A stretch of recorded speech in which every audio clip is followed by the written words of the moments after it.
Hello, hello, hello.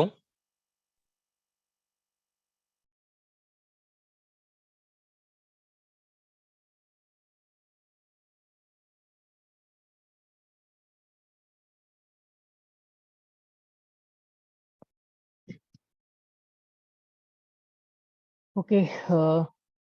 आज तो बहुत ही कम स्टूडेंट आए। 5 लोगों ने ज्वाइन किया है।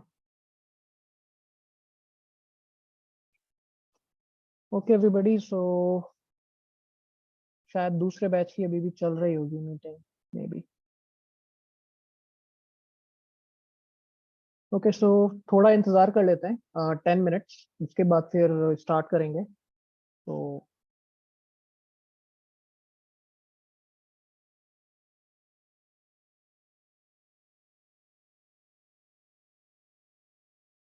ओके, सो एक्चुअली क्या है कि उनका एक्चुअली जो आपका सेकंड बैच है, कोमल का मैसेज आया कि we are all waiting and thinking that class is not there.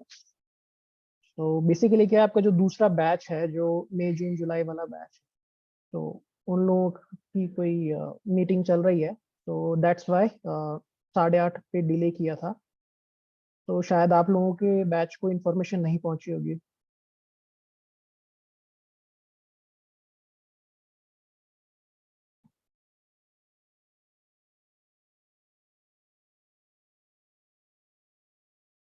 Okay, सो कोई कुछ डिस्कस करना चाहता है before starting the lecture? Deep learning में, एनएलपी पे, या फिर किसी और टॉपिक पे, सीएनएन वगैरह, ऑब्जेक्ट डिटेक्शन?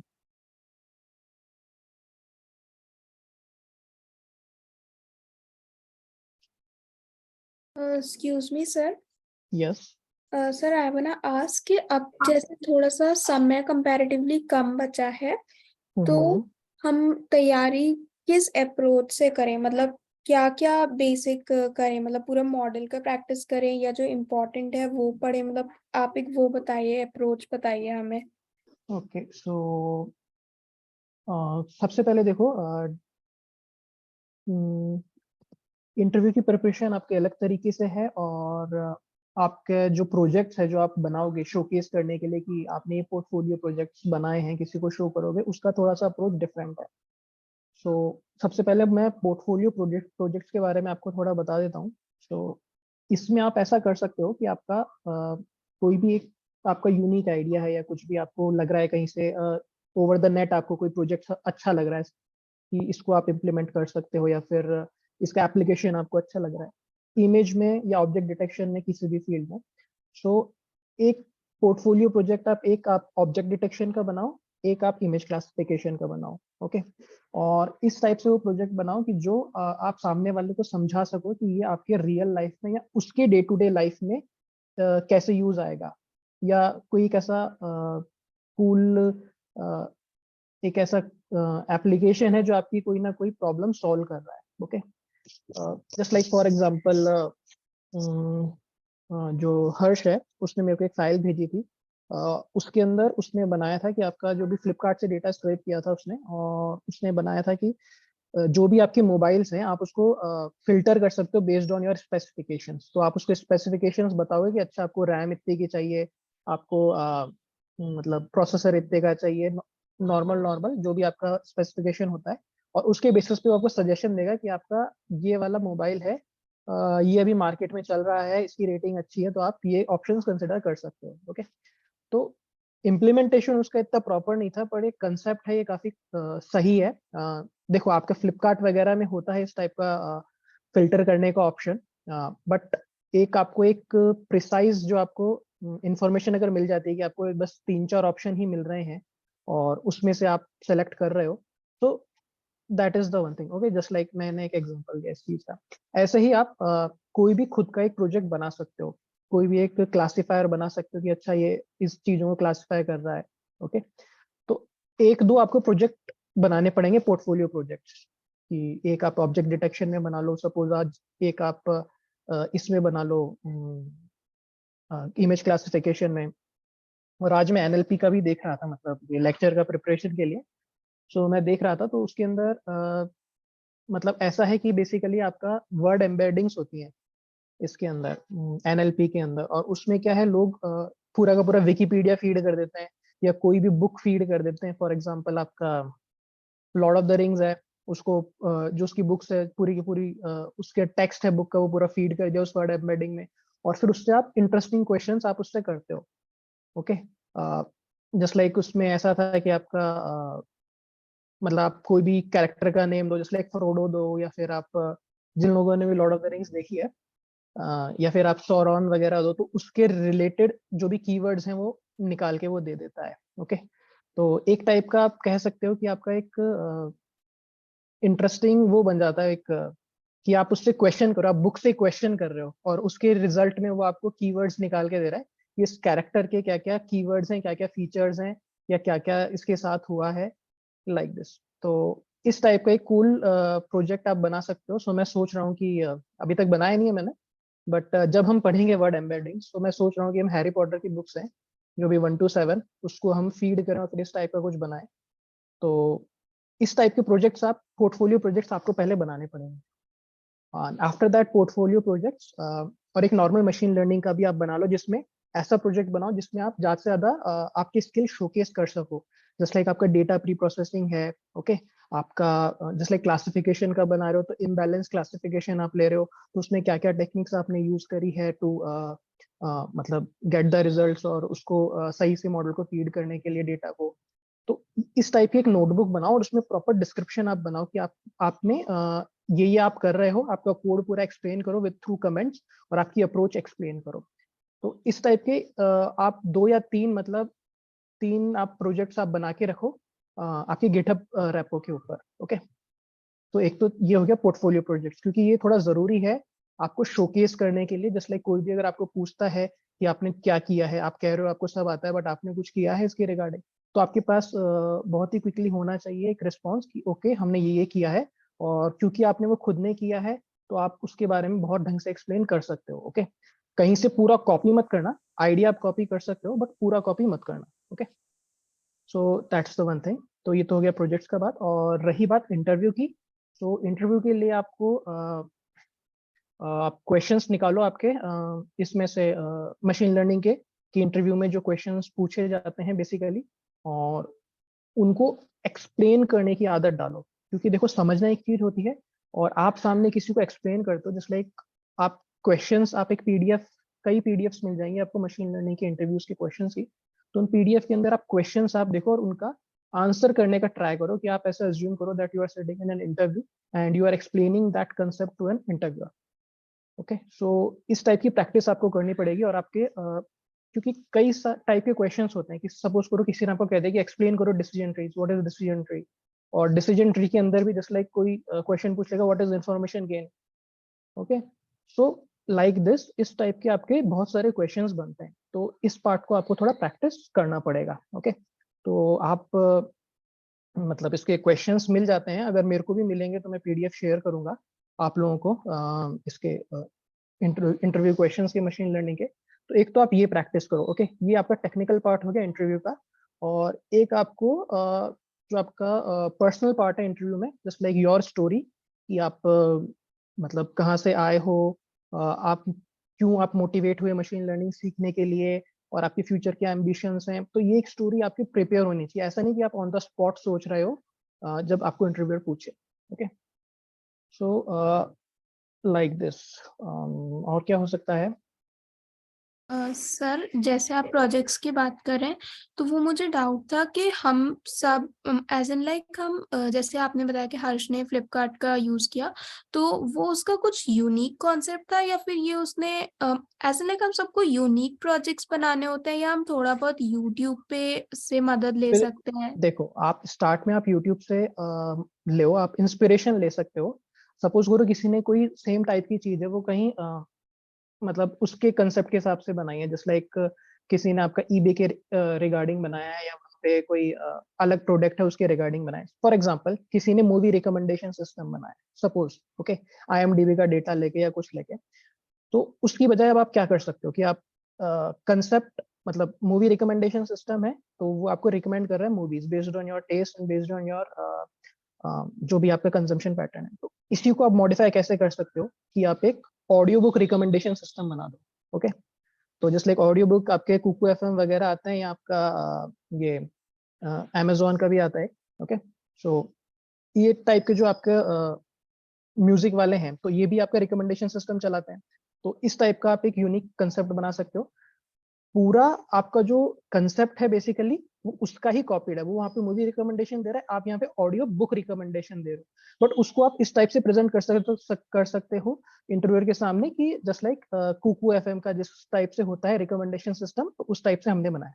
ओके, तो अब क्योंकि उसको कुकू एफएम का पता होगा, क्योंकि काफी मार्केटिंग कर रहा है कुकू एफएम, हर किसी को पता है कि ऑडियो बुक्स हैं उसके अंदर, तो वो रिलेट कर पाएगा कि अच्छा यू आर आपने इसमें कुछ किया, आपका कंसेप्ट पूरा सेम है, मूवी रिकमेंडेशन सिस्टम से इंस्पायर्ड है, बट वो आपने आपका जो लोकल आपका जो मतलब आप कह सकते हो जो आपका पॉइंट ऑफ व्यू है उसके हिसाब से आपने बनाया। तो इस तरीके से आप इंस्पिरेशन बाहर से ले सकते हो, और कुछ ना कुछ आपको इंडिया का रिलेटेड या आपके आसपास का रिलेटेड या मतलब जो ट्रेंड में चल रहा है उससे रिलेटेड आपको इंस्पिरेशन मिल जाएगा, और उस जो कंसेप्ट को आप उसमें कन्वर्ट कर सकते हो। बट स्टार्ट के लिए अगर आपको कहीं से कुछ भी समझ में नहीं आ रहा, तो मेरा तो हमेशा सजेशन ये रहता है कि पहले पूरा का पूरा आप कॉपी कर लो, आप समझो उसको कैसे किया है, और एक दो चीजें अगर आप कॉपी करोगे, एक दो प्रोजेक्ट्स आपने कर लिए कॉपी करके भी, तो फिर आपको अंडरस्टैंडिंग बन जाती है कुछ आपका खुद का यूनिक करने का।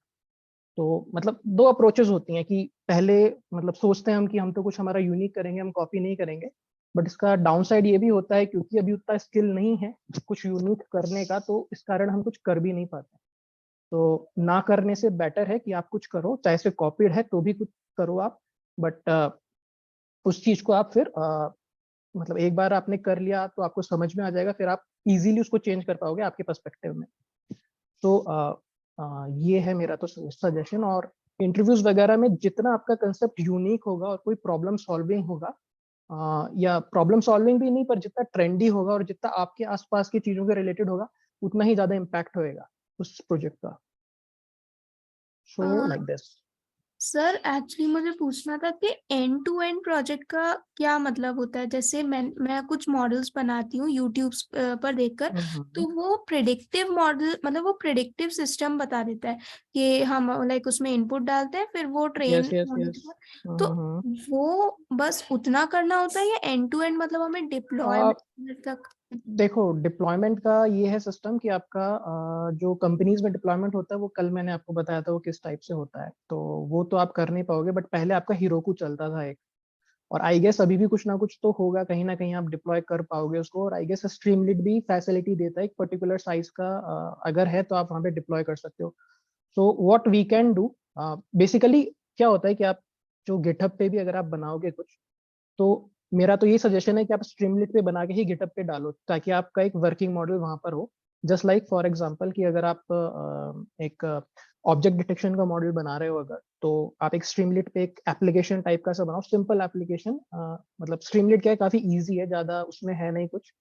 तो आप आपका जो कोड फाइल है या मतलब जो आपका प्रिडिक्ट वाला फंक्शन है, वैसे आपको एक कोड फाइल बनानी पड़ेगी, आपको आपका मॉडल है जो आपने सेव किया हुआ है वो आपको उसमें इंपोर्ट करना पड़ेगा, और फिर आप मतलब स्ट्रीमलीट से एक एप्लीकेशन बनाओगे, एक विंडो होगे जहाँ पे आप उसको कहोगे कि ओके कि आप यहाँ पे इमेज अपलोड करो।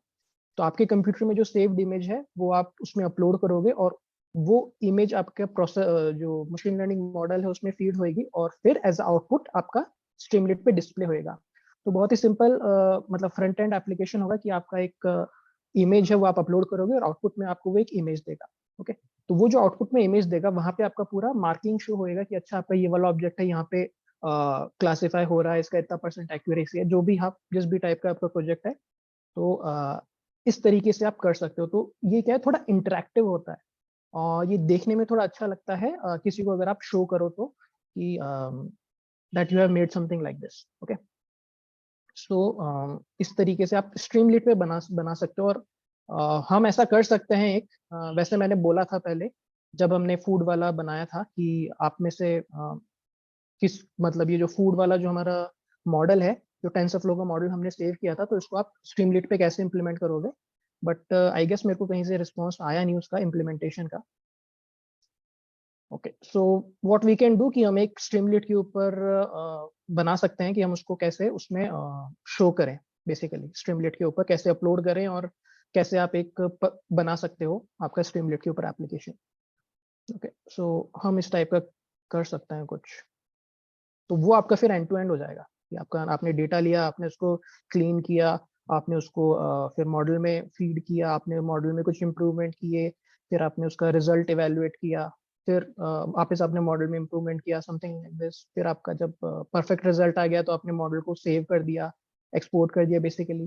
फिर उस एक्सपोर्टेड मॉडल को यूज करके आपने एक वेब एप्लीकेशन बनाया जिसका यूज करके अब आप कोई आउटपुट शो कर रहे हो। So this is a complete end to end model जो आप शो कर सकते हो किसी को। Okay, that is the one thing. So इस तरीके से। बट रही बात जहाँ पे कि आपका AWS में या आपका गूगल क्लाउड में इम्प्लीमेंट करने का, तो वो अभी हमारे स्कोप से बाहर है इस सीरीज के। ओके, तो क्या थोड़ा टिपिकल पड़ जाता है वो, और उसका एक्सेस भी नहीं मिलता है।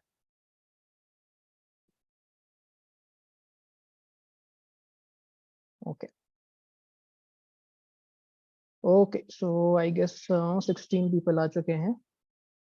ओके, सो स्टार्ट करते हैं आज का। Okay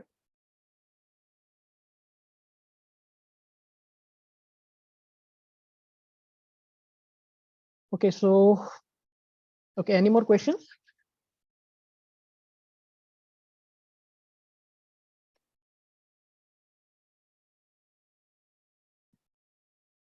okay, so last class में हमने प्री प्रोसेसिंग स्टेप्स देखे थे। तो प्री प्रोसेसिंग के अंदर आपके मैं एक बार फिर थोड़ा सा एक बार फटाफट रिवाइज करवा देता हूँ। ओके, सो शुभम का मैसेज आया है, I just deploy the model in GCP।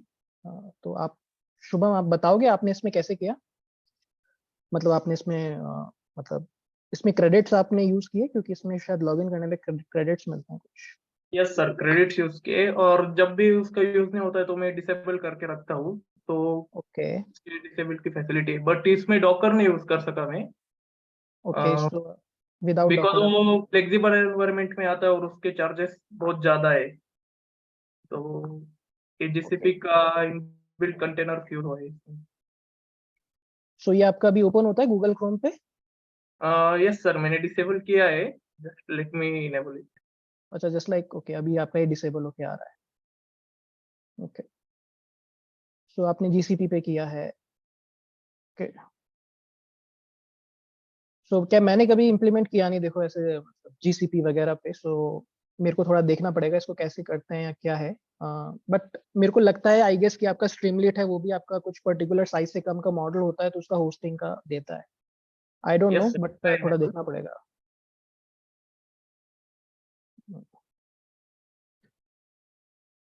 तो आपने कौन सा मॉडल बनाया था ये? कौन सा प्रोजेक्ट था ये? बेंगलोर हाउस प्राइस प्रेडिक्शन का किया है सर। जब हमने ओके फर्स्ट टाइम बनाया था ना, उसको ही ओके थोड़ा और एक्यूरेट करके वो डिप्लॉय किया। ओके। हो गया सर इनेबल। अच्छा, अभी इनेबल किया आपने? Yes sir. जस्ट मिनट, मैं रीलोड कर लूंगा।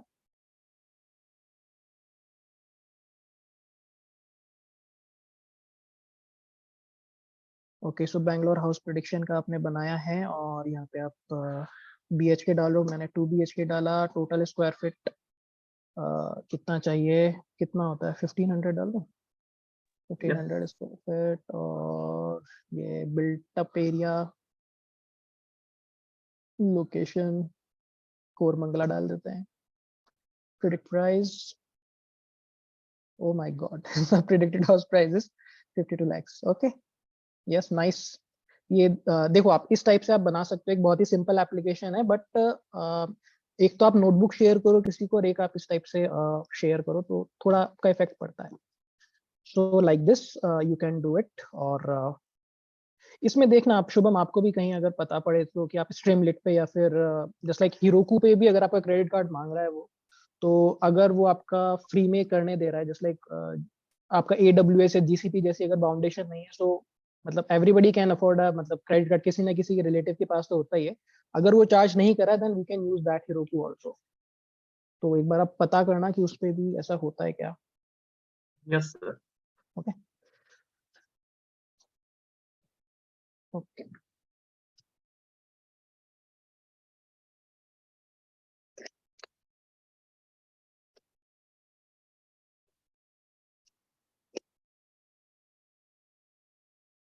Just a minute.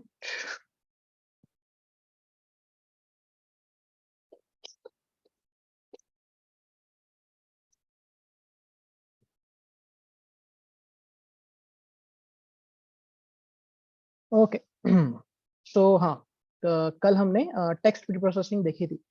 तो उसमें हमने बेसिकली क्या किया था, हमने देखा था कि आप ये जो आपके पंचुएशन मार्क्स हैं आप उसको कैसे हटाओ, या और भी कुछ आपका जो नॉइस है डेटा में वो आप कैसे रिमूव कर सकते हो। हमने स्टॉप वर्ड्स रिमूव किए थे इंग्लिश वाले। हमने लोअर केस में कन्वर्ट किया था। फिर हमने टोकनाइजेशन किया था कि अपने हम हर एक वर्ड को हमने टोकन्स के अंदर तोड़ा था। फिर उस टोकन वर्ड को हमने स्टेमिंग एंड लेमेटाइजेशन पढ़ा था कि आप कैसे इनको रूट वर्ड्स में कन्वर्ट कर सकते हो। Okay so like this. तो ये आपका टेक्स्ट प्री प्रोसेसिंग था। तो इसके बाद जब आपने ये सारा प्रोसेस रन किया तो इसके बाद भी आपका आउटपुट है, it is something like this. Okay, कि आपका सपोज लेमेटाइजेशन करने के बाद भी आपका इस टाइप का आउटपुट आ रहा है। अब ये आउटपुट है, ये भी आप डायरेक्ट मॉडल में फीड नहीं कर सकते। और कोई बता सकता है क्यों नहीं फीड कर सकते?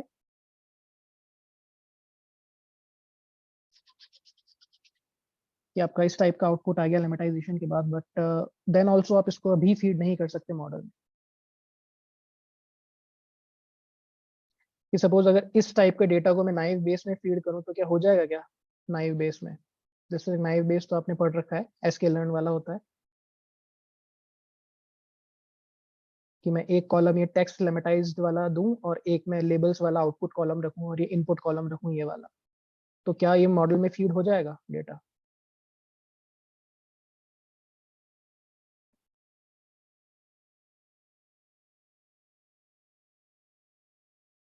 यस या नो, कुछ तो बताओ। सर सॉरी, क्वेश्चन रिपीट करना। देखो, आपका ये कॉलम है लेमेटाइज्ड वाला जो हमने लेमेटाइजेशन किया है।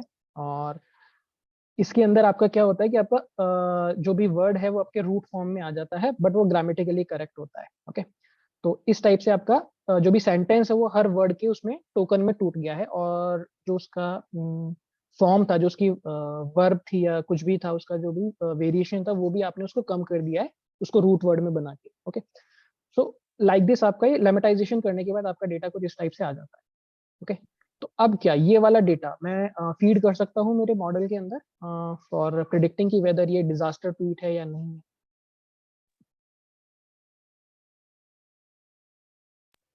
सर इसको वेक्टर फॉर्म में कन्वर्ट करना पड़ेगा। यस, आपको देखो ये टेक्स्ट फॉर्म के अंदर है और आपको पता है कि आपका जो मशीन है वो नंबर्स के अलावा कुछ नहीं समझती। वो आपका इमेज है वो इमेज को नहीं समझती। वो आपका जो आपका और भी कुछ आप एनालॉग सिग्नल है, साउंड वेव है, वो उसको नहीं समझती। वो बेसिकली आपका नंबर्स को समझती है। तो आपको किसी भी टाइप का डेटा है, चाहे से आपका ऑडियो डेटा हो, चाहे से आपका विजुअल डेटा हो या आपका टेक्स्ट वाला डेटा हो, सबको आपको नंबर्स में कन्वर्ट करना पड़े। Okay, before feeding it to a model. तो ये अभी हमारे नंबर्स में कन्वर्ट नहीं है। सो आज की क्लास में हम देखेंगे कि इनको नंबर्स में आप कैसे कन्वर्ट कर सकते हो। ओके ओके, सो आज हम देखेंगे कि आपका टेक्स्ट डेटा को आप नंबर्स में कैसे कन्वर्ट करते हो और यहाँ पे क्या क्या ऑप्शंस होते हैं आपके पास।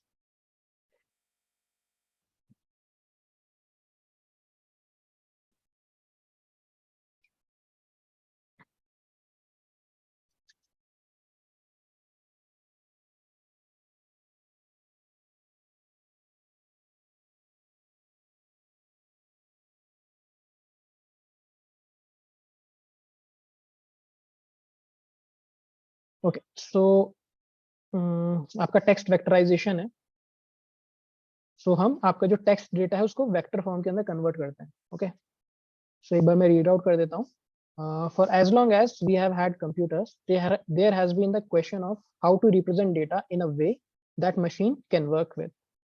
In natural language processing, we often talk about text vectorization, representing words, sentences, or even large unit of text as vectors or vector embeddings. Okay, तो बेसिकली हम क्या कर रहे हैं, टेक्स्ट वेक्टराइजेशन में क्या होता है, it is a process of representing your words, your sentences और even large unit of text as vectors. Okay, so like this. तो अब इसके कुछ टेक्निक्स होते हैं. ये जो टेक्स्ट है आपको उसको वेक्टराइज करने के भी कुछ टेक्निक्स हैं. So following are the techniques कि आपका वन हॉट एनकोडिंग होता है.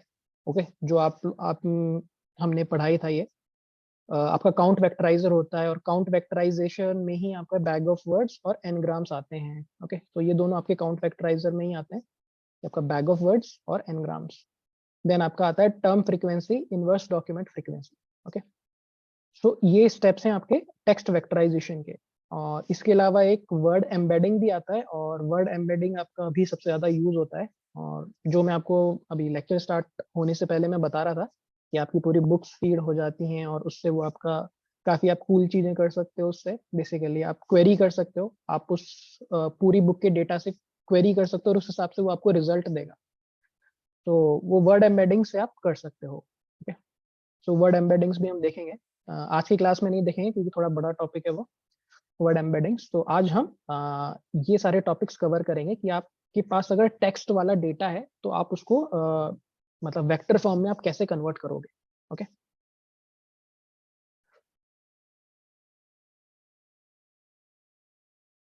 ओके, सो सबसे पहले हम क्या करेंगे, familiar with terminologies before understanding vectorization. Below are the few terms that you need to understand. तो ये कुछ टर्म्स हैं बेसिकली जो हमारे अभी आगे काम में आएंगी. सो देखते हैं. सबसे पहले आपका डॉक्यूमेंट होता है. तो डॉक्यूमेंट क्या होता है? A document is a single text data point. For example a review of a particular product by a user. तो बेसिकली क्या है आपका सिंगल टेक्स्ट डेटा पॉइंट, उसको आप डॉक्यूमेंट कहते हो. सो जस्ट फॉर एग्जांपल हमारा ये एग्जांपल था पहले वाला. सो इस केस में आपका डॉक्यूमेंट क्या होगा, जस्ट लाइक आप स्टार्टिंग में देखो, ये आपका टेक्स्ट था और ये आपका टारगेट है सपोज. तो आपका जो डॉक्यूमेंट है वो ये है, दिस ये जो पूरा है आपका एक जो ट्वीट है, ये पूरा टेक्स्ट वाला पार्ट है. This one tweet is your document. Okay, just like यहाँ पे फॉर एग्जांपल दे रखा है a review of a particular product by a user. Okay, तो ये सिंगल जो आपका है, ये आपका जो सिंगल ट्वीट है बेसिकली ये आपका डॉक्यूमेंट, इसको आप डॉक्यूमेंट कहते हो. तो ये एक डॉक्यूमेंट होगा, ये दूसरा डॉक्यूमेंट होगा, ये तीसरा डॉक्यूमेंट होगा, लाइक दिस. सेकंड आता है आपका कॉर्पस. सो कॉर्पस क्या होता है? It is a collection of all the documents present in your data set.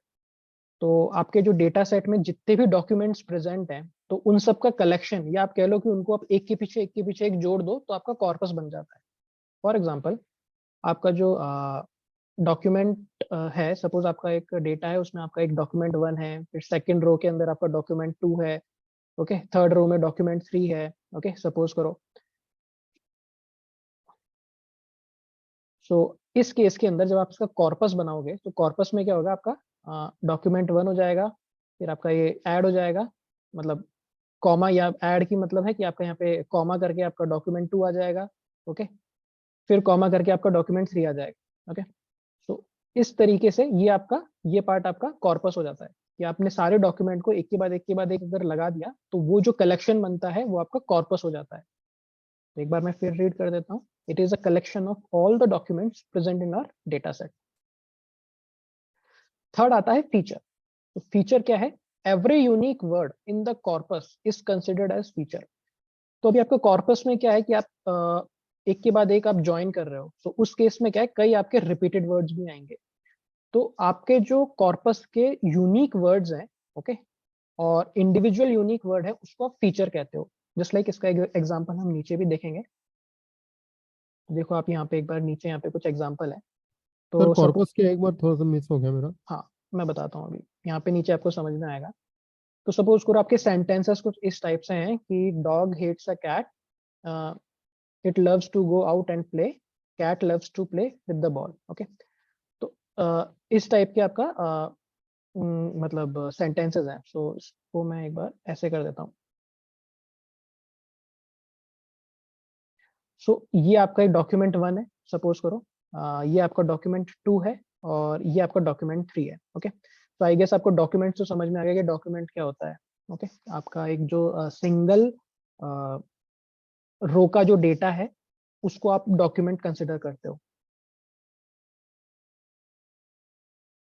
So we can build a corpus from the above two documents. Okay, ये ऊपर वाला एक ही लाइन में था क्या? कोई नहीं, मैंने इसको 3 में कर दिया। Okay, just by combining them. तो आप कॉर्पस अगर बनाओगे तो आप क्या करोगे, बेसिकली इन तीनों को आप कंबाइन कर दोगे। फॉर एग्जांपल, अब आपका कॉर्पस कैसे बनेगा इस डेटा का, कि आपका इस टाइप से कॉर्पस बन रहा है। सबसे पहला आपका अगर डॉग हेट्स अ कैट, फिर इसमें आप ऐड कर रहे हो it loves to go out and play. Okay, फिर इसमें ऐड कर रहे हो cat loves to play with the ball. तो अब ये जो पूरा आपका है ये आपका कॉर्पस बन गया, और इसमें सारा डेटा है आपका जो आपके सारे डॉक्यूमेंट्स में था। ओके, सो ये समझ में आया आपको कॉर्पस क्या है अभी? बेसिकली आपका ये सारा डेटा है, यही यहाँ पर है। जी। तो इसको इसको आपने ऐड करके यहाँ पे लिख दिया, एक बना दिया। तो आप इसको एक as a big data set समझ सकते हो, एक डेटाबेस समझ सकते हो जिसमें आपके सारे डॉक्यूमेंट्स का डेटा है। ओके, और इसी के बाद आपके फीचर्स आते हैं। तो फीचर्स क्या हैं? फीचर्स आपके सारे यूनिक वर्ड्स हैं।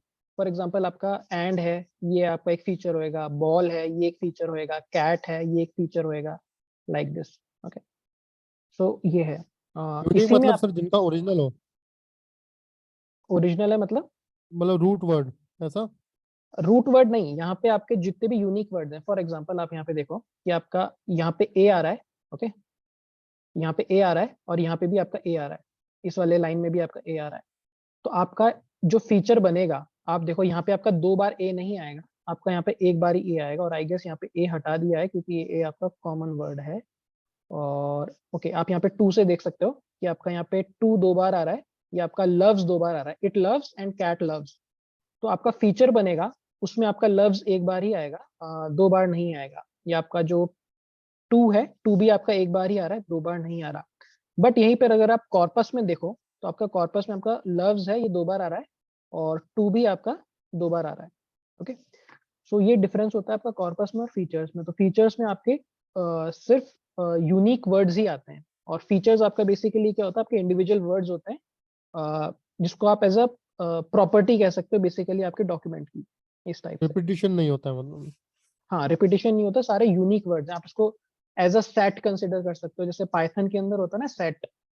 जी। जस्ट लाइक देखो, मैं आपको एग्जांपल बताऊं। तो सेट में क्या होता है कि ये खैर पाइथन वाला पार्ट है, फिर भी जस्ट लाइक 1 2 3 4, और यहाँ पे फिर मैं वापस 4 लिख रहा हूँ। ओके, इस टाइप से मैं एक लिस्ट बना रहा हूँ। तो जब मैं इस लिस्ट को प्रिंट करूंगा तो समथिंग लाइक दिस, इस टाइप की मेरी लिस्ट आई।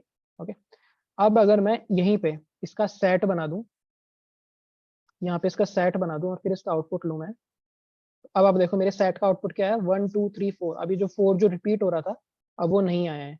ओके, तो यही आपका फीचर करता है। तो जो भी आपका यूनिक वर्ड्स हैं आपके कॉर्पस के अंदर, बस वही लेता है। जो रिपीटेड वर्ड्स हैं उसको मतलब हटा देता है। बस एक बार ही उसका रिप्रेजेंटेशन रखता है, 2 बार रिप्रेजेंटेशन नहीं रखता है। ओके, ए को क्यों नहीं लिया था सर इसने, ए को?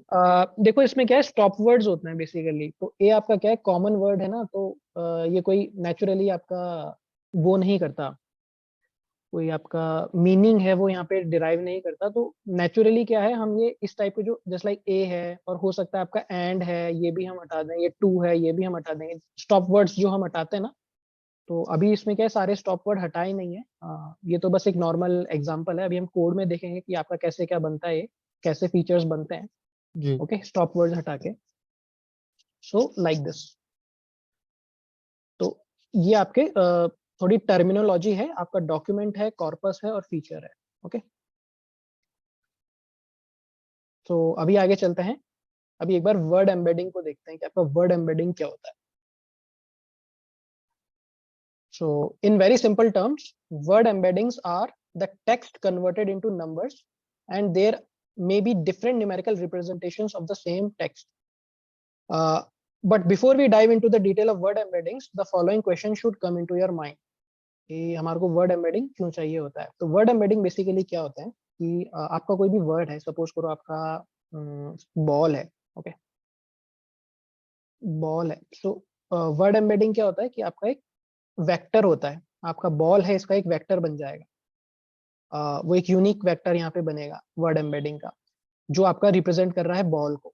ओके, आपके पूरे सेंटेंस में जहां भी बॉल है तो वहां पे आपका वो जो वेक्टर आप बनाओगे वो आपका वहां पे एज यूज होएगा। ओके, तो सबसे पहली बात है कि हमारे को इस वर्ड एम्बेडिंग की जरूरत क्यों पड़ी।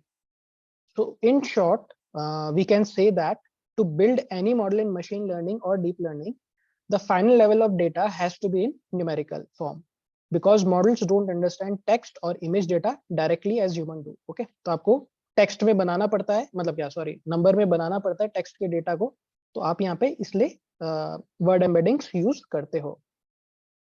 तो दूसरा क्वेश्चन आ सकता है कि how did NLP model learns pattern from text data. तो अब ये टेक्स्ट डेटा से पैटर्न कैसे लर्न करते हैं।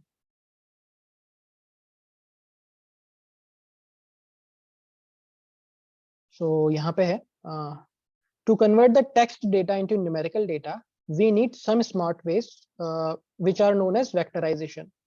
तो आपके कई मेथड्स होते हैं कि आपका जो टेक्स्ट डेटा है उसको आपको न्यूमेरिक डेटा में कन्वर्ट करने का, और क्योंकि आपकी लैंग्वेज थोड़ी कॉम्प्लेक्स है, कहने का तरीका थोड़ा कॉम्प्लेक्स है, एक स्टैंडर्ड तरीका नहीं है आपका, कई तरीके से आप एक ही चीज को, एक ही इमोशन को कई तरीके से आप कन्वे कर सकते हो।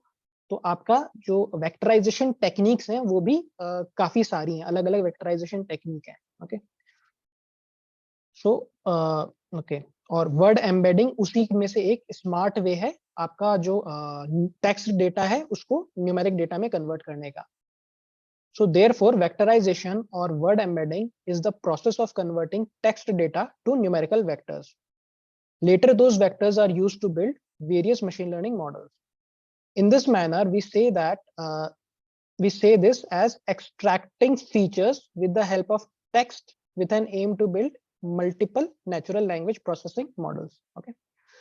सो इससे क्या करते हो, बेसिकली आप फीचर्स आप एक्सट्रैक्ट कर पाते हो आपके वर्ड से, जिस लाइक आपका कोई सेंटेंस है और आपके वर्ड एम्बेडिंग्स हैं। तो वर्ड एम्बेडिंग्स के बारे में हम पढ़ेंगे कि कैसे होते हैं और क्यों यूज आते हैं, क्योंकि अभी आपका वर्ड एम्बेडिंग ही सबसे ज्यादा यूज आता है।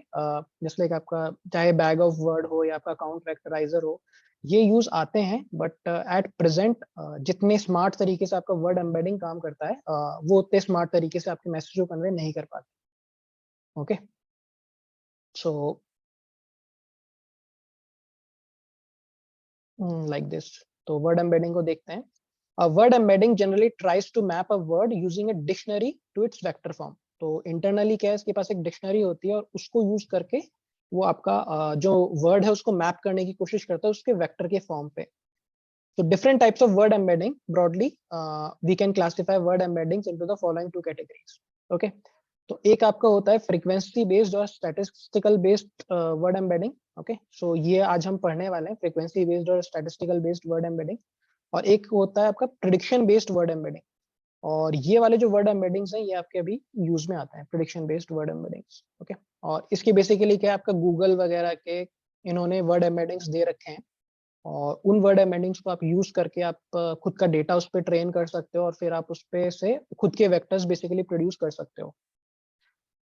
ओके, सो आज हम ये फ्रीक्वेंसी बेस्ड और स्टैटिस्टिकल बेस्ड वर्ड एम्बेडिंग्स पढ़ने वाले हैं। तो यहाँ पे स्टार्ट करते हैं सबसे पहले वन हॉट एनकोडिंग से। तो आप में से कौन बताएगा क्या होता है वन हॉट एनकोडिंग?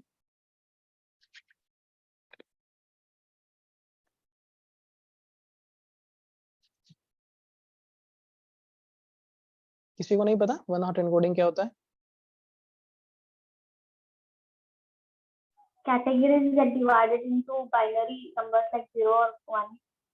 यस, आपकी जो कैटेगोरिकल डेटा होता है उसको आप एज अ बाइनरी में आप कन्वर्ट करते हो। ओके, सो बेसिकली उसमें क्या होता है कि जैसा कि हमने देखा था पहले भी कि आपका वो आपका जो भी एक कैटेगरी है, सपोज करो आपका जिस लाइक तीन टाइप के आपके फ्लावर थे, आयरिस फ्लावर थे, आपका सेटोसा, वर्सिकलर और वर्जेनिका। तो उस केस में वो आपका तीन कॉलम्स बना देगा, सेटेसिका, वर्जेनिका और वर्सिकलर के। ओके, सो लाइक दिस, तो इस टाइप के आपके कॉलम्स बना देगा। और सपोज करो अगर आपका ओरिजिनल कॉलम था यहाँ पे आयरिस फ्लावर का, और यहाँ पे अगर आपका सेटोसा है तो सेटोसा में आपका 1 कर देगा, बाकी दोनों जगह आपका 0 कर देगा। ओके, तो ये आपका वन हॉट एनकोडिंग होता है, ये आपका वन हॉट एनकोडिंग हो रहा था। ओके, सो अभी इसी वन हॉट एनकोडिंग को आप यूज कर सकते हो टेक्स्ट वाले डेटा में। सो अभी हम देखेंगे कि आप इसको कैसे यूज कर सकते हो।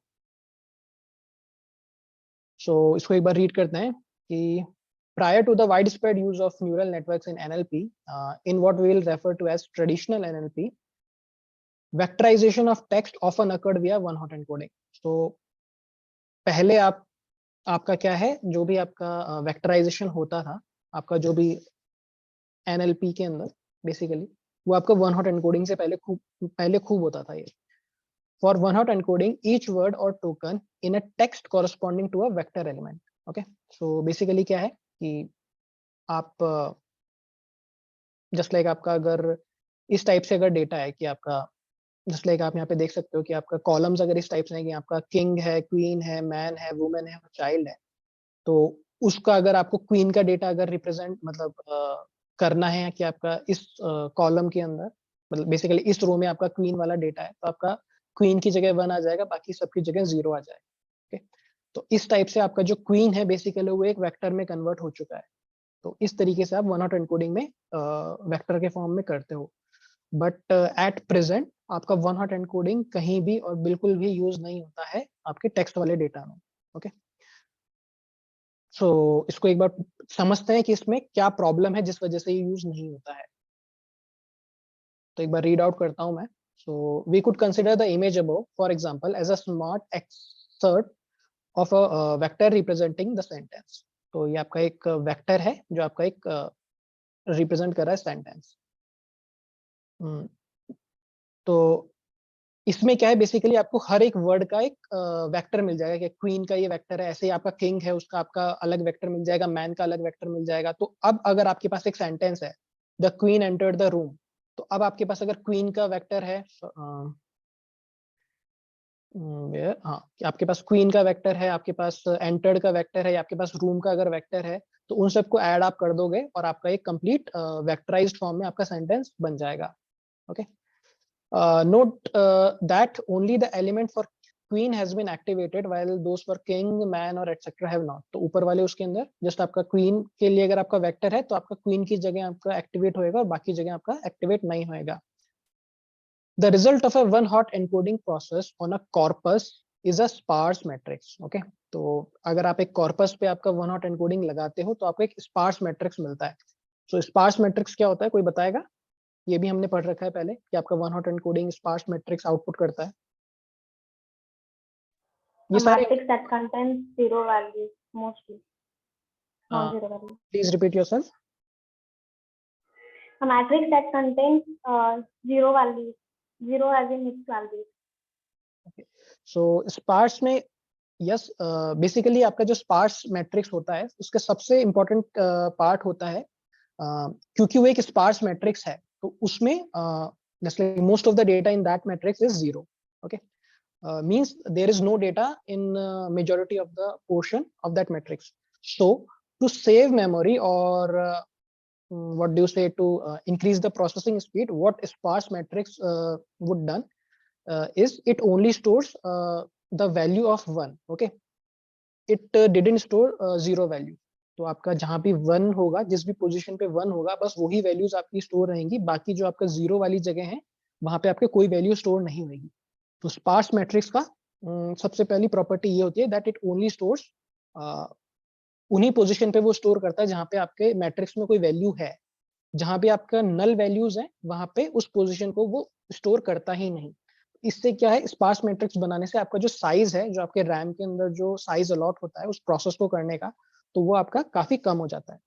बट इसका डिसएडवांटेज भी ये है कि आपका मेजोरिटी ऑफ द पोजीशंस है वहां पे आपकी नल वैल्यूज हैं बेसिकली देखा जाए तो। ओके, तो इस टाइप का जब आपका डेटा आता है कि आपका स्पार्स मैट्रिक्स वो रिटर्न करता है, तो एक बार इस एग्जांपल को कंसिडर करते हैं कि consider if you have a corpus with 20,000 unique words, कि आपका एक बहुत बड़ा कॉर्पस है कि सपोज करो जैसे लाइक मैं आपको अभी बता रहा था कि अगर हमने हैरी पॉटर की बुक्स फीड कर दी कि हम हैरी पॉटर की बुक्स को लेके कुछ बना रहे हैं कि उस पे हम इंटरेस्टिंग क्वेरी कर रहे हैं और उस हिसाब से वो रिजल्ट आ रहा है, तो उस हैरी पॉटर की सारी जो बुक्स हैं उसके अंदर सपोज करो आपके 20,000 यूनिक वर्ड्स यूज हुए उस पूरी बुक के अंदर।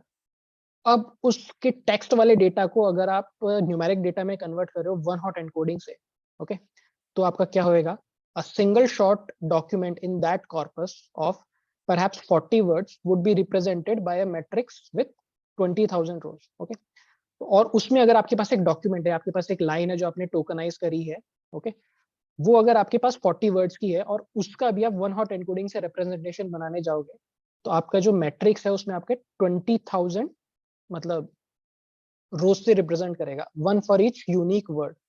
तो इस तरीके से आप देखो कि आपका एक डॉक्यूमेंट के लिए आपका एक बहुत बड़ी मैट्रिक्स प्रिपेयर होगी, क्योंकि आपके टोटल कॉर्पस के अंदर आपका बहुत ज्यादा यूनिक वर्ड्स है, क्योंकि हर यूनिक वर्ड के लिए उसका एक मतलब होएगा, रिप्रेजेंटेशन होएगा, और उसको अगर आपको रिप्रेजेंट करना है वन हॉट एनकोडिंग से, तो आपका जो स्पार्स मैट्रिक्स है वो काफी जनरेट हो जाएगी। इसको मैं एग्जांपल से समझाता हूँ कि सपोज करो, जस्ट लाइक अपने आयरिस डेटा सेट को ही कंसिडर करते हैं कि आपके पास एक सेटोसा है, एक वर्जेनिका है और एक वर्सिकलर है। अभी आपके पास ये तीन ही कैटेगरीज हैं, ओके, और सपोज करो अभी आपको जस्ट एक सेटोसा है उसका ही रिप्रेजेंटेशन देना है आपको, कि आपको बस सेटोसा की वैल्यू फाइंड आउट करनी है। तो जो सेटोसा की वैल्यू है, तो वो आपकी वैल्यू कैसे आएगी कि आपका एक वेक्टर बनेगा, और उस वेक्टर की वैल्यू क्या होगी, 1 0 0, ओके, इस टाइप से। तो यहाँ पे यही बात कह रहे हैं कि सपोज करो कि आपके पास 20,000 यूनिक वर्ड्स हैं, तो अभी आपके जो कॉलम्स हैं बेसिकली, तो आपके यहाँ पे 20,000 कॉलम्स आ जाएंगे, ओके, 20,000 कॉलम्स आ जाएंगे। अब इसमें से कोई एक भी अगर आपके वर्ड का आपको अगर वैल्यू चाहिए वेक्टर की, तो आपका 20,000 वेक्टर के फॉर्म के अंदर आपका आंसर आएगा कि उसमें से किसी एक पोजीशन पे 1 होगा, बाकी सारी पोजीशन पे आपके 0 होगा, ओके। तो इस टाइप से आप देख सकते हो कि आपका डेटा कितना बढ़ गया और कितने ज्यादा स्पार्स मैट्रिक्स क्रिएट हो रही है, ओके। तो इस टाइप से आप देख सकते हो कि अगर आपका 40 वर्ड का एक डॉक्यूमेंट है और उसको आप कन्वर्ट कर रहे हो, तो आपका मतलब एक मैट्रिक्स क्रिएट होगा जिसमें बस 40 नॉन जीरो मैट्रिक्स एलिमेंट होंगे, और बाकी जितने भी एलिमेंट है आपका 20,000 समथिंग है, वो सारे के सारे आपके 0 एलिमेंट्स होंगे। And potentially far fewer if there are high number of non-unique words in this collection of 40 words. और 40 words में भी अगर आपके non-unique words कम है, तो आपके और कम रिप्रेजेंटेशन आएगा। This leaves a lot of zeros. तो आपके बहुत ज्यादा zeros आपके हो जाएंगे डेटा के अंदर, and can end up taking a large amount of memory to house these spare representations. Okay, तो इस टाइप से अगर आप करोगे कि माना स्पार्स मैट्रिक्स है, बट फिर भी आपका ये क्योंकि इसका रिप्रेजेंटेशन इस स्टाइल में है, तो ये बहुत ज्यादा आपका जो स्पेस है या जो प्रोसेसिंग है वो आपका घेरेगा, और it is not an efficient way to do this kind of things, okay. So like this, और आप यहाँ पे देखो कि आपका 20,000 है, it is not as much, क्योंकि आपका जो बड़े एनएलपी प्रोजेक्ट्स होते हैं उसमें आपके कई लैक्स के अंदर जाएंगे वर्ड्स, ओके। सो उस केस में आपका वन हॉट एनकोडिंग काफी आपका डेट्रीमेंटल हो जाता है।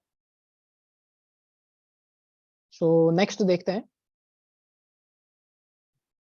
सो नेक्स्ट है कि beyond potential memory capacity issues, कि हमने ऊपर देखा कि इसका मेमोरी का इशू है।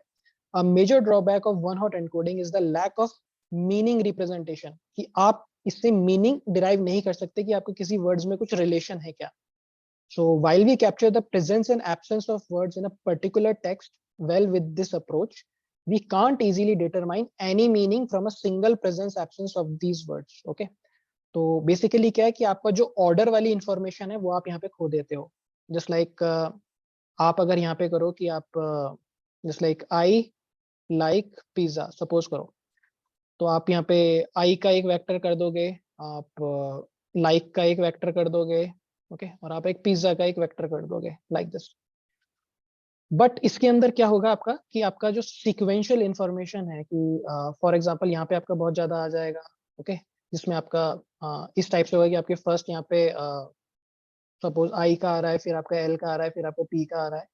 तो आपका जो सीक्वेंशियल इंफॉर्मेशन है कि आपका जो डेटा के अंदर है वो आप यहाँ पे मतलब रिप्रेजेंट नहीं कर पा रहे हो कि आपका इसके पहले ये आया कि इसके पहले वो आया, समथिंग लाइक दिस। कि सपोज मतलब इस आई के अंदर आपके इस एल का कोई रिप्रेजेंटेशन नहीं है, कि आपका आई और लाइक का कोई रिलेशन नहीं है। तो अगर आप जैसे आई लाइक लिख रहे हो, तो इससे नेक्स्ट आपका आ जाना चाहिए कि आपको क्या पसंद है, तो वो आपका सजेशन कैसे आएगा। तो उसके लिए है कि आपका यहाँ पे कोई रिप्रेजेंटेशन नहीं है इसके ऑर्डर का, okay. So part of this problem is that we lose positional relationship between the words, कि हम जो words के बीच में जो positional relationship है वो one hot encoding में lose कर देते हैं, और word order using one hot encoding. So ये इसका कुछ मतलब एक downside है. And one more downside ये है कि suppose करो just like आपके neural networks होते हैं, वो आपका fixed size element ही लेते हैं for training. Okay, तो उसमें ऐसा नहीं है कि आप variable length का आप दे रहे हो. आपको ध्यान होगा कि आपके न्यूरल नेटवर्क्स में आप इनपुट साइज देते हो और आप आउटपुट साइज देते हो, कि आपका अगर इमेज है तो आपके इनपुट इमेज की साइज यही है कि आपके इतने न्यूरॉन्स होंगे इनपुट लेयर में और इस टाइप से आपका इमेज लोड होएगी. सो इन द सेम वे आपका जो टेक्स्ट वाला डेटा है या जो आपके टोकन्स हैं वो इस टाइप से ही बनते हैं. तो अब यहाँ पे प्रॉब्लम ये है कि इसमें आप ऐसे कह सकते हो कि आपका आउट ऑफ वोकैबुलरी एरर कहते हैं इसको, कि आपका वोकैबुलरी है. फॉर एग्जांपल ये वाला केस अगर लो आप, तो इस केस में आपकी वोकैबुलरी क्या है? आपकी वोकैबुलरी है king, queen, man, women and child. ये आपका जो भी सेंटेंस है बेसिकली वो आपके इन्हीं वर्ड्स से बना है. ओके, अब इनमें से कोई भी वर्ड है, जस्ट लाइक अगर आपको किंग रिप्रेजेंट करना है तो आप इस तरीके से कर सकते हो कि 1 और बाकी सब में 0. ओके, 0 0 0 0, तो ये आपका किंग रिप्रेजेंट हो गया. अब यहाँ पे अगर मैं सपोज करो कोई एक न्यू वर्ड ले लेता हूँ, सपोज करो थीफ ले लेता हूँ मैं. ओके, सो थीफ है, तो अब आपके मॉडल को नहीं पता कि आप थीफ कैसे रिप्रेजेंट करोगे. Okay, and another thing is कि आपका यहाँ पे जस्ट 5 वर्ड्स के लिए आपके 5 यहाँ पे वेक्टर्स हैं, मतलब 5 पोजीशंस हैं जिससे आप वो बना सकते हो. तो अगर आपका 6th वर्ड आ गया इसके अंदर, तो वो आपका फिर इनकम्पैटिबल होगा, आपका वन हॉट एनकोडिंग उसमें हैंडल नहीं कर सकता. तो ये आउट ऑफ वोकैबुलरी एरर आपका आता है वन हॉट एनकोडिंग में, क्योंकि आपका पोजीशंस आपकी फिक्स रहती है कि आपके वोकैबुलरी में जितने हैं. सपोज आपके ट्रेनिंग जो एग्जांपल है उसके अंदर आपके पर्टिकुलर सेट ऑफ वर्ड्स हैं. सपोज करो आपके वोकैबुलरी में 100 वर्ड्स हैं ट्रेनिंग डेटा के अंदर, तो उससे आपने वन हॉट एनकोड करके आपने आपका डेटा वन हॉट एनकोड कर दिया, सपोज करो. अब उस वन हॉट एनकोडिंग से जब आप मतलब मॉडल को आपने ट्रेन किया, अब आप प्रेडिक्शन कर रहे हो. तो जो आपने प्रेडिक्शन वाला जो डेटा है, अब उसके अंदर जो सेंटेंस है उसके अंदर कोई वर्ड आ गया जो आपकी इनपुट वाली जो ट्रेनिंग वाली वोकैब है उसमें नहीं था. For example thief. तो अब आपका जो मॉडल है वो उसको हैंडल नहीं कर पाएगा. या आपका कोई एक सेंटेंस अगर आप ले लो, तो आपके सेंटेंस सपोज करो आपने इस टाइप से लिया है सेंटेंस कि आपका जस्ट 3 वर्ड का सेंटेंस है, वही आपका यहाँ पे आएगा. 3 से कम हो सकता है, 1 वर्ड का सेंटेंस हो सकता है, पर 3 से ज्यादा अगर चौथा हुआ तो वो उसको फिर रिप्रेजेंट नहीं कर पाएगा. तो इस टाइप का आपका प्रॉब्लम आता है वन हॉट एनकोडिंग में. और ये अभी हम आगे देखेंगे कि आगे इसमें ये इस प्रॉब्लम को और देखेंगे, क्योंकि आपका बैग ऑफ वर्ड्स है उसके अंदर भी आपका इस टाइप का प्रॉब्लम आता है.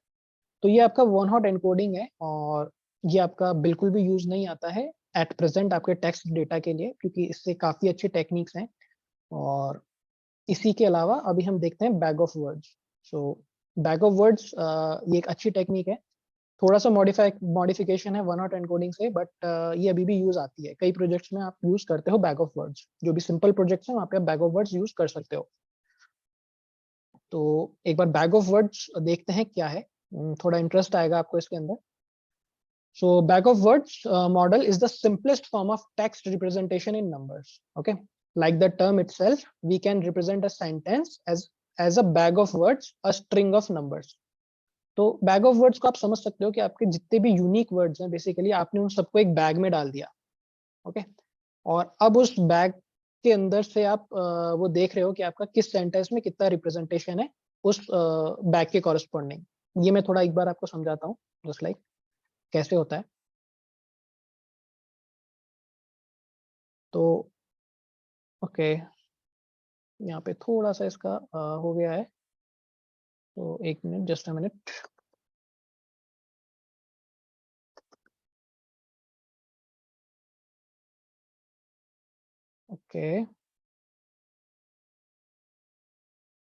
Okay, so bag of words. So the bag of words model convert text into fixed length vectors by counting how many times each word appears. कि आपका बैग ऑफ वर्ड क्या कर रहा है कि आपका जो टेक्स्ट होता है उसको फिक्स्ड लेंथ वेक्टर्स में कन्वर्ट कर देता है, और वो काउंट करता है कि आपके हर जो डॉक्यूमेंट है, जो आपका हर सेंटेंस है बेसिकली, उसमें आपका कौन सा वर्ड कितनी बार आया है. ओके, बहुत ही सिंपल रिप्रेजेंटेशन है और आपको एक बार देखते ही समझ में आ जाएगा कि कर क्या रहा है. सो एक एग्जांपल देखते हैं। तो आपका 3 रिव्यूज हैं। सपोज एक मूवी है, उसका है रिव्यू है ये। तो रिव्यू 1 है कि this movie is very scary and long, बहुत ही डरावनी थी और बहुत ही बड़ी थी। This movie is not scary and is slow, second review है। थर्ड रिव्यू है this movie is spooky and good. Okay, तो ये आपके 3 डिफरेंट टाइप ऑफ रिव्यूज हैं। तो इस टाइप का डेटा है। तो अब आप इस टाइप के डेटा को कैसे हैंडल करोगे, वेक्टर्स में कैसे कन्वर्ट करोगे with the help of bag of words. So यहाँ पे देखते हैं। तो we will first build a vocabulary from all the unique words in the above 3 reviews. Okay, so एक चीज जो पहले रह गई थी ऊपर, जस्ट लाइक मैं आपको बता रहा था कि कॉर्पस क्या होता है, आपका फीचर क्या होता है, ये सब हमने डिस्कस किया था। ऐसे ही आपका एक वोकैबुलरी भी होता है। तो वोकैबुलरी बेसिकली क्या होता है, ये आप बहुत इजीली समझ सकते हो। इसको आप एक डिक्शनरी समझ सकते हो। सो डिक्शनरी में क्या होता है, आपके सारे यूनिक वर्ड्स हैं, उनका सबका कलेक्शन रहता है। तो आपका जो कॉर्पस है, कॉर्पस में जितने भी आपके यूनिक वर्ड्स हैं और उन सब का कलेक्शन, वो आपका वोकैबुलरी होता है। फीचर आपका इंडिविजुअल वर्ड होता है, बट आपका जो वोकैबुलरी है वो आपका इन सब का कलेक्शन होता है। सो वोकैबुलरी में आपके जितने भी यूनिक वर्ड हैं कॉर्पस में, उन सब का कलेक्शन आपका वोकैबुलरी बनाता है।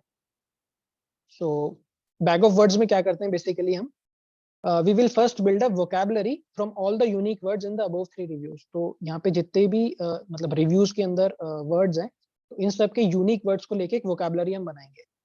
The vocabulary consist of these 11 words. तो आपके 11 वर्ड्स हैं वोकैबुलरी में। कौन कौन से? दिस है, मूवी है, इज है, just like this movie is. Okay, फिर आपका वेरी स्केरी एंड लॉन्ग, यहाँ तक आपका फर्स्ट रिव्यू हो गया। This movie is very scary and long. अब सेकंड रिव्यू को आप देखो थोड़ा क्लोजली, यहाँ पे है दिस मूवी इज, तो ये आपका नहीं आया।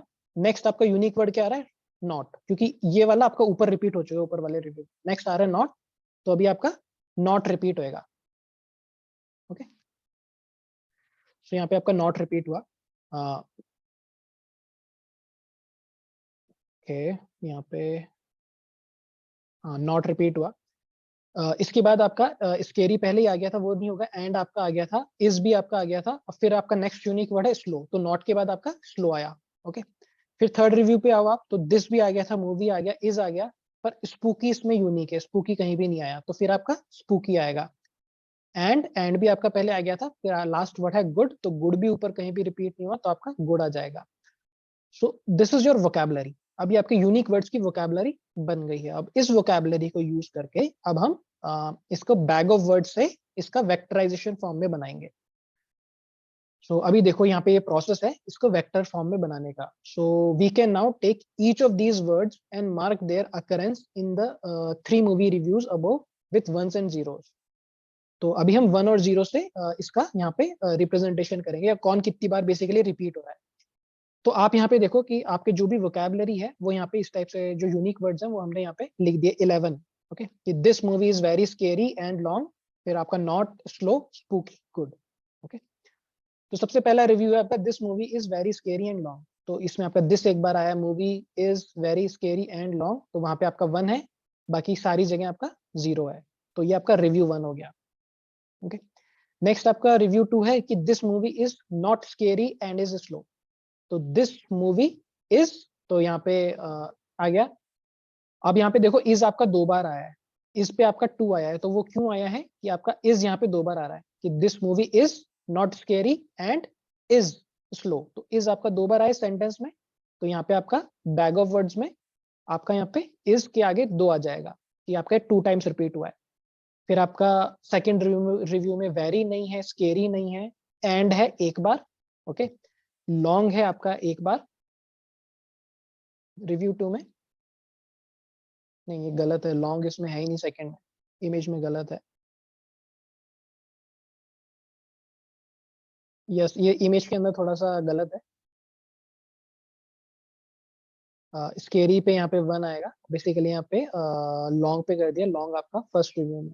ओके, सो इमेज में थोड़ा गलत है, बट हम देखेंगे इसको, ये सेम एग्जांपल को हम कोड में रन करके देखेंगे, और वहां पे आप देखना इसमें आपका सही आएगा। ओके, तो आई गेस आपको समझ में आ गया होगा कि आपके बैग ऑफ वर्ड में क्या चल रहा है। तो बेसिकली हम क्या कर रहे हैं कि आपका वोकैबुलरी बना रहे हैं, और उस वोकैबुलरी का यूज करके फिर हम यहाँ पे मार्किंग कर रहे हैं कि आपके इस रिव्यू 1 में इस वोकैबुलरी में से कितने वर्ड्स रिपीट हो रहे हैं किस किस पॉइंट पे। ओके, तो इस टाइप से आप यहाँ पे कर रहे हो। जस्ट लाइक एक बार थर्ड रिव्यू को देखते हैं, तो यहाँ पे दिस अरे है, बैग मतलब ये अरेंजमेंट जो बना रखा है ये ना, ये आपका ये ऊपर जो डिक्शनरी है ये आपका बैग है बेसिकली। करेक्ट। और इसमें फिर आप रिव्यू को आप रन कर रहे हो इसके ऊपर कि आपका किस पॉइंट पे कितना आ रहा है, कि इस ये बैग में इसका कितना रिप्रेजेंटेशन है। कि जस्ट लाइक थर्ड रिव्यू को आप देखो तो यहाँ पे दिस एक बार आ रहा है, मूवी एक बार आ रहा है, इज एक बार आ गया, फिर आपका स्पूकी आएगा, तो स्पूकी कहाँ है, स्पूकी में आपका एक बार आ गया। और इसके बाद एंड है वो एक बार है, तो एंड आपका कहाँ है, एंड यहाँ पे है तो एक बार आएगा, तो ये यहाँ पे गलत है बेसिकली ये। और आखिरी में गुड है और आपका गुड एक बार आएगा। Okay, so like this. तो आपका वेक्टर फॉर्म इस टाइप से होता है। सो आई गेस आपको ये आइडिया समझ में आ गया होगा कि आपका कैसे बैग ऑफ वर्ड्स काम कर रहा है, कि आप कैसे बनाओगे।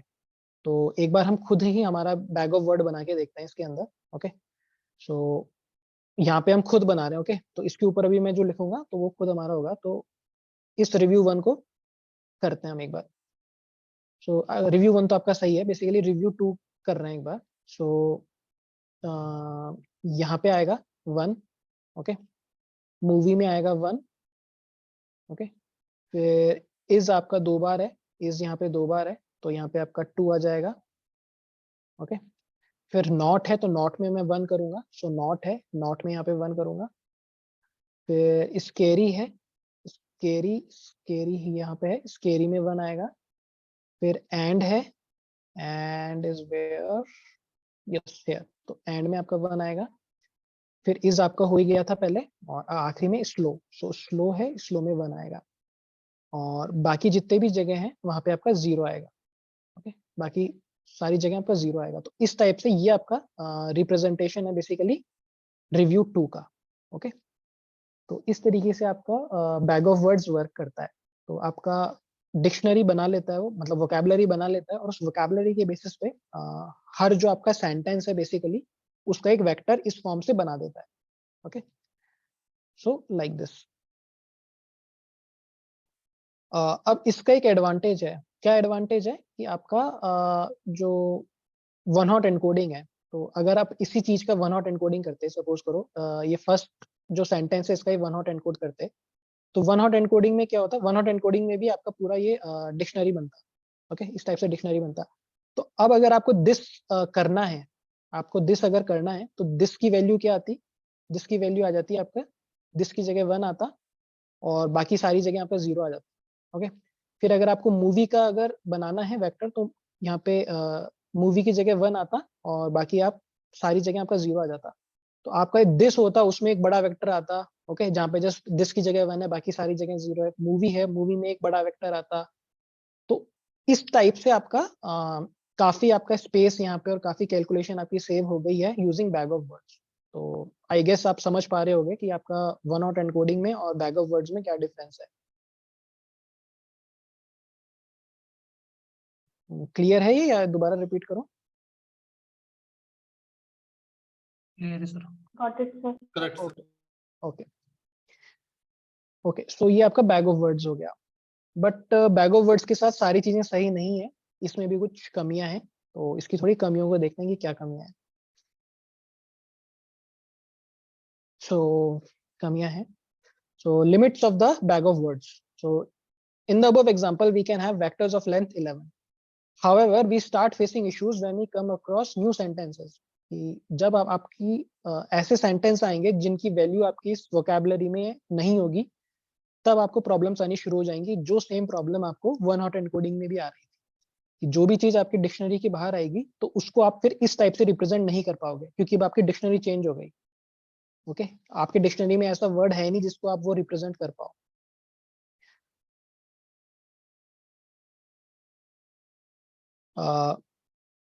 If new sentences contains new words, then our vocabulary size would increase, okay, and thereby the length of the vectors would increase too.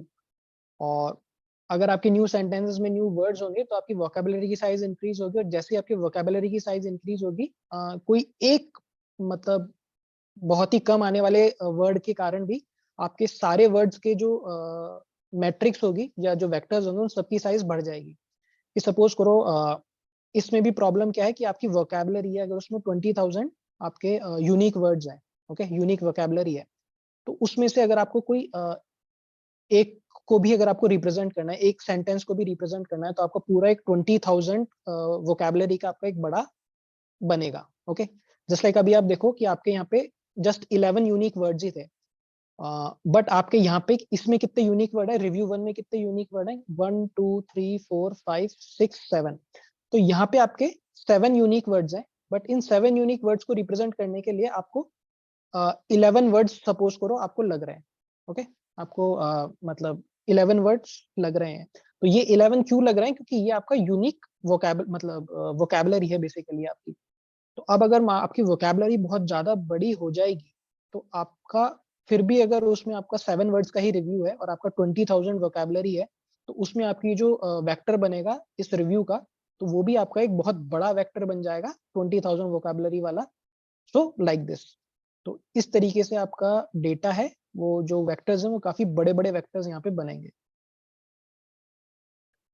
Additionally, the vectors would also contains many zeros, thereby resulting in a sparse matrix, which is what we would like to avoid. तो इसके अंदर भी आपका sparse matrix बनेगा, जैसा कि मैंने आपको एग्जांपल बताया था कि अगर आपका जो वोकैबुलरी वो काफी बड़ी है, तो आपका काफी ज्यादा डेटा है, वहां पे आपके जीरोस रहेंगे, ओके। जो आप इस एग्जांपल से भी समझ सकते हो कि आपके अगर 20,000 वोकैबुलरी है और आपका रिव्यू है वो आपके जस्ट 7 वर्ड्स का ही है, तो आपकी जस्ट 7 पॉइंट्स पे आपका 1 रहेगा, बाकी जो बाकी बचे हुए हैं, सपोज आपके 20,000 माइनस 7, उस सारे पॉइंट्स पे आपका 0 ही रहने वाला है। तो यहाँ भी आपकी बहुत बड़ी बड़ी मैट्रिक्स क्रिएट होंगी और वो स्पार्स मैट्रिक्स क्रिएट होंगी बैग ऑफ वर्ड्स में। सो ये सेकंड इसका लिमिटेशन है। और थर्ड लिमिटेशन ये है कि we are retaining no information on the grammar of the sentence nor the ordering of the words in the text. तो अब यहाँ पे आप देख सकते हो कि आपके ग्रामर की और ऑर्डरिंग की कोई वैल्यू यहाँ पे आप स्टोर नहीं कर रहे हो, ओके। कि आपका इस 2 बार आ रहा है तो आपने यहाँ पे कर दिया, ओके। आप आपका जो भी कंटेक्स्ट है सेंटेंस का वो आप यहाँ पे स्टोर नहीं कर रहे हो बैग ऑफ वर्ड्स में। बट इसके बाद भी आपका बैग ऑफ वर्ड्स है वो थोड़ी जगह यूज आता है, ओके। और थोड़ा बहुत कंटेक्स्ट ये आपका इससे आप गेन कर सकते हो। वो कैसे है वो हम देखेंगे अभी। सो यहाँ पे बेसिकली क्या है, एक बार हम कोड में देखते हैं कि आप इसको रिप्रेजेंट कैसे करते हो। तो काउंट वेक्टराइजर है, तो काउंट वेक्टराइजर जो क्लास है बेसिकली उसमें आप बैग ऑफ वर्ड्स आप इम्प्लीमेंट कर सकते हो। सो आई वुड हाईली रिकमेंड कि आप इसका जो डॉक्यूमेंटेशन है वो पढ़ो sklearn का, और इसमें काफी अच्छे अच्छे आपको मिल जाएंगे applications. Just like for example एक दो मैं आपको बताता हूँ, क्योंकि सारे तो बहुत ज्यादा है। कि आप जैसे टेक्स्ट प्री प्रोसेसिंग कर रहे हो, तो आप इसमें ऑटोमेटिक आप लोअर केस कर सकते हो। आप डेटा है आपका वो लोअर केस में ऑटोमेटिक कन्वर्ट हो जाएगा, आपको अलग से इसको लोअर केस करने की जरूरत नहीं है, जैसे कि हमने पहले किया था, ओके। आपका ऑटोमेटिकली इसमें टोकनाइजेशन हो जाता है, ओके। स्टॉप वर्ड्स है, स्टॉप वर्ड्स आप यहाँ इसमें हटा सकते हो, आपका इंग्लिश है या कुछ और है वो आप यहाँ पे कर सकते हो, और आपके स्टॉप वर्ड्स भी आप हटा सकते हो बिफोर मतलब feeding it to that, like this. और एनग्राम रेंज है, so basically bag of words के बाद आपका एनग्राम आता है। तो एनग्राम का जो इम्प्लीमेंटेशन है वो भी काउंट वेक्टराइजर से ही है। तो एनग्राम मैं एक्सप्लेन करूंगा क्या होता है, तो यहाँ पे वो भी आप यूज कर सकते हो। और यहाँ पे एनालाइजर आप है कि आपको वर्ड लेवल पे प्रोसेस करना है, आपको कैरेक्टर लेवल पे प्रोसेस करना है, तो वो भी आप यहाँ पे दे सकते हो, ओके, एनालाइजर के अंदर। तो इस टाइप से काफी मतलब इंटरेस्टिंग यहाँ पे आपको ऑप्शंस मिल जाते हैं काउंट वेक्टराइजर में।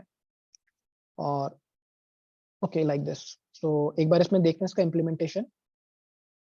सो यहाँ पे एक छोटा सा कोड है, ये एग्जांपल मैंने ऊपर वही लिया है जो ऊपर देख रहे थे कि this movie is very scary and long. Second review है this movie is not scary and is slow. Third review है this movie is spooky and good, okay. तो लिस्ट है बेसिकली आपका कॉमा सेपरेटेड, ओके। सो सबसे पहले हम यहाँ पे इसको इंपोर्ट करेंगे sklearn.feature. ये extraction.text import count vectorizer, और ये आपका कॉर्पस है। तो कॉर्पस में आपका क्या है, सारा डेटा आ रहा है। फिर आप यहाँ पे काउंट वेक्टराइजर का ऑब्जेक्ट इनिशिएट कर रहे हो यहाँ पे वेक्टराइजर करके, और इस वेक्टराइजर में डॉट फिट अंडरस्कोर ट्रांसफॉर्म कर रहे हो आप कॉर्पस को, ओके।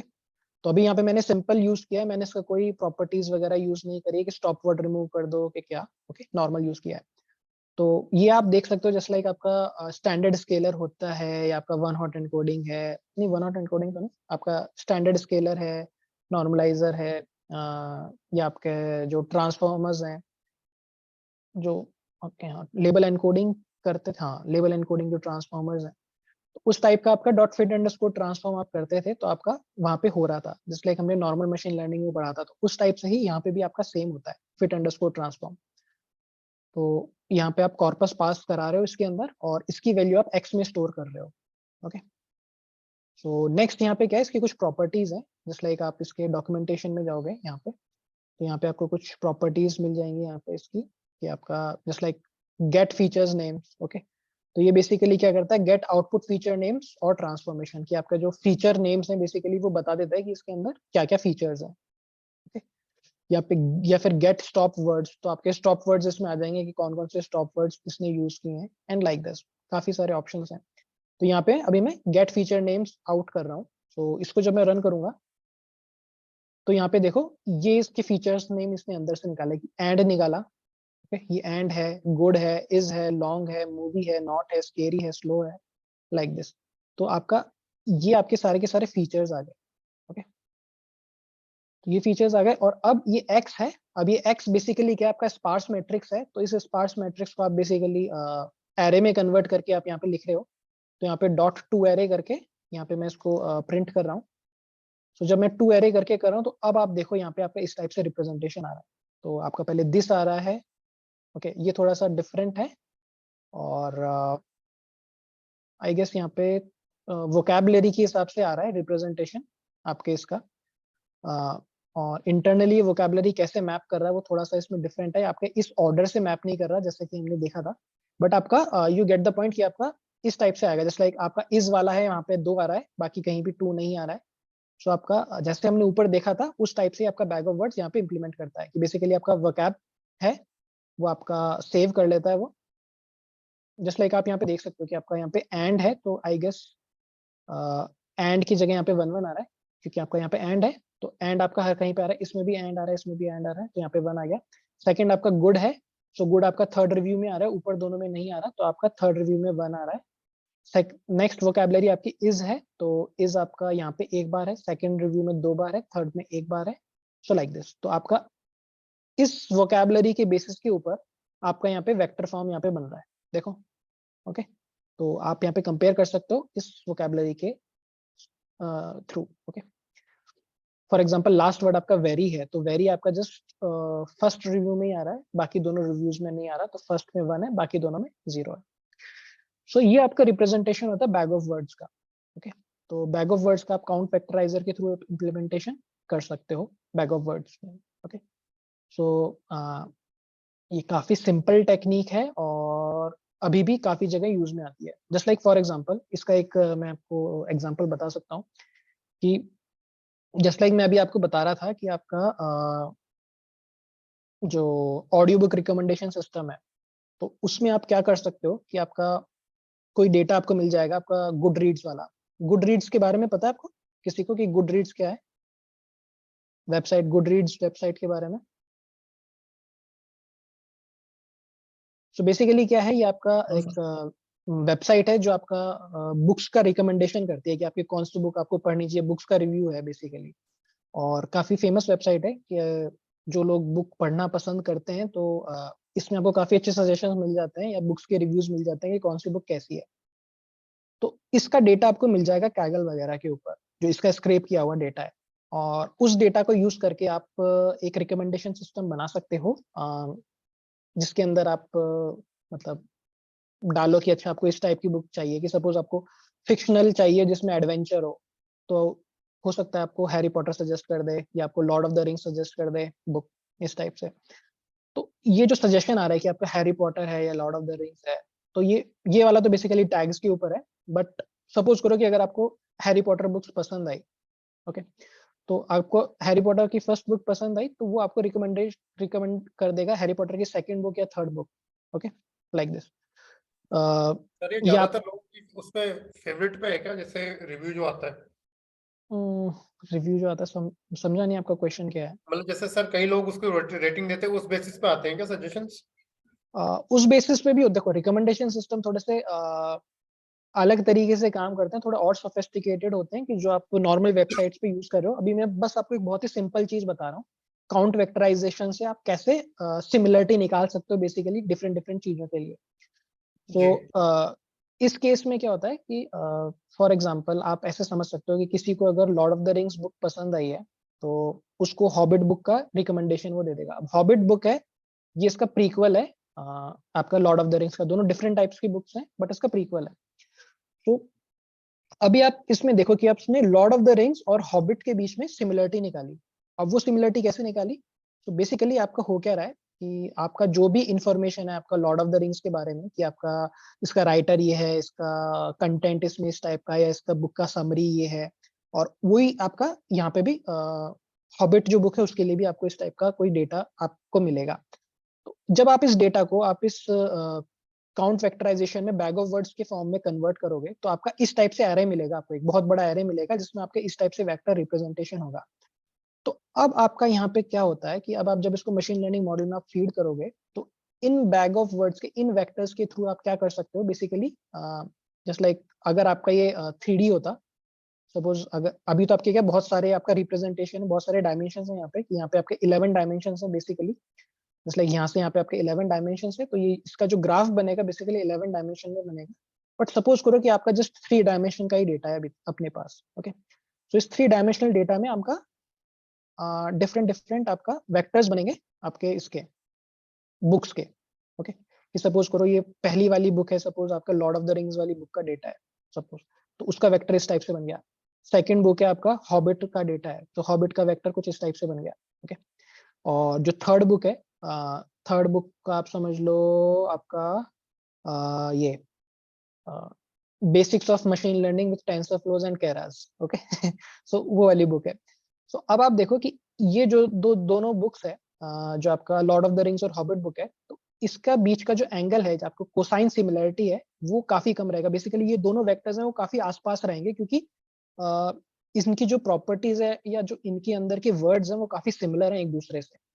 और वहीं आप कंपैरिजन करो आपका जो बेसिक्स ऑफ मशीन लर्निंग है वो वाली बुक का और बाकी ये जो फैंटेसी स्टोरी बुक्स हैं, इनका जो डिस्टेंस है वो काफी अलग रहेगा, ये इनसे काफी दूर रहेगी। तो इस टाइप से आप सिमिलरिटी निकाल सकते हो, अच्छा ये इससे सिमिलर है, तो अगर किसी यूजर को ये वाली बुक पसंद आ रही है तो आप उसको ये वाली बुक भी रिकमेंड कर सकते हो। ओके, तो इस टाइप से आपका ये बैग ऑफ वर्ड है, ये यूज में आता है आपका सिमिलरिटी निकालने के लिए, किन्हीं भी 2 पॉइंट्स या फिर आपके जो 2 कैटेगरीज हैं उनके बीच की सिमिलरिटी निकालने के लिए आपका बैग ऑफ वर्ड यूज में आता है। और इसको यूज करके आप रिकमेंडेशन सिस्टम्स बना सकते हो। ओके, तो आपका बहुत ही बेसिक रिकमेंडेशन सिस्टम बन जाएंगे इनको यूज करके।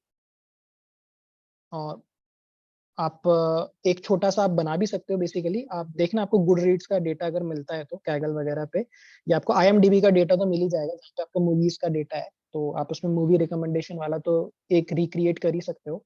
और कौन सा रिकमेंडेशन सिस्टम होता है बेसिकली इसका डेटा मिल सकता हो? आपका बुक्स का है, आपका मूवीज का है, एंड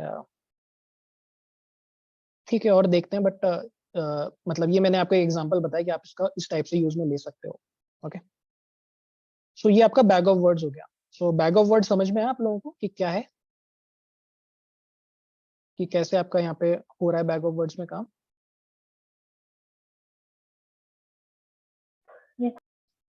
ओके, और इसका कोड भी यहाँ पे है और सिंपल है काफी। सो लाइक दिस। तो नेक्स्ट आते हैं हम एन ग्राम पे। सो बैग ऑफ वर्ड में प्रॉब्लम थी कि आपका कंटेक्स्ट आप नहीं कैरी ओवर कर रहे, तो एन ग्राम में क्या आपका थोड़ा कंटेक्स्ट आप कैरी ओवर कर रहे हो, तो वो जो कंटेक्स्ट वाली प्रॉब्लम है वो एन ग्राम सॉल्व कर रहा है। तो एन ग्राम के बारे में पढ़ते हैं, काफी सिमिलर है बैग ऑफ वर्ड से, बस थोड़ा ही अंतर है, और दोनों के दोनों आपके काउंट वेक्टराइजर से ही इंप्लीमेंट हो रहा है। आपकी लाइब्रेरी भी सेम ही है दोनों को इंप्लीमेंट करने की, काउंट वेक्टराइजर। सो एनग्राम को एक बार पढ़ते हैं। The n gram are continuous sequence of words और सिंबल्स और टोकन्स इन अ डॉक्यूमेंट। तो आपका एक कंटिन्यूअस सीक्वेंस होता है बेसिकली, तो आपका सीक्वेंस है उसको रिकॉर्ड कर रहा है आपका n gram. In technical terms they can define as the neighboring sequences of items in a document. Okay, they come into play when we deal with text data in NLP. So अभी मैं बताऊंगा कि इसमें कैसे क्या होता है, बट यहाँ पे जस्ट लाइक आपका n ग्राम्स है, तो n क्या आपका नंबर है। ओके, जैसे आपका k नंबर होता है KNN में, या k मींस क्लस्टरिंग में, ऐसे ही n ग्राम में आपका n भी एक नंबर है। n में आपका कितने भी नंबर आ सकता है कि 1 2 3 लाइक दिस। 1 होता है यूनिग्राम, ओके। और यूनिग्राम आपका क्या है, अगर आपका यूनिग्राम है तो आपका बैग ऑफ वर्ड्स है, क्योंकि बैग ऑफ वर्ड्स में आपके सिंगल सिंगल वर्ड्स आ रहे हैं, तो यहाँ पे आपका ये यूनिग्राम है बेसिकली, ओके। और 2 अगर आपका n इक्वल टू 2 है तो उसको बाईग्राम कहोगे, 3 है तो ट्राईग्राम कहोगे, और n है तो n ग्राम कहोगे, ओके।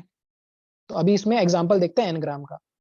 सो आपका अगर सेंटेंस है, सपोज करो कि आई रिजाइड इन बेंगलुरु, तो यहाँ पे आपका अलग अलग n ग्राम के अंदर कैसा आउटपुट आएगा। तो अगर आप n ग्राम की वैल्यू 1 रखोगे, n की वैल्यू 1 रखोगे, तो आपका इस टाइप से आएगा कि आई का अलग बनेगा, रिजाइड का अलग बनेगा, इन का अलग बनेगा, बेंगलुरु का अलग बनेगा, ओके।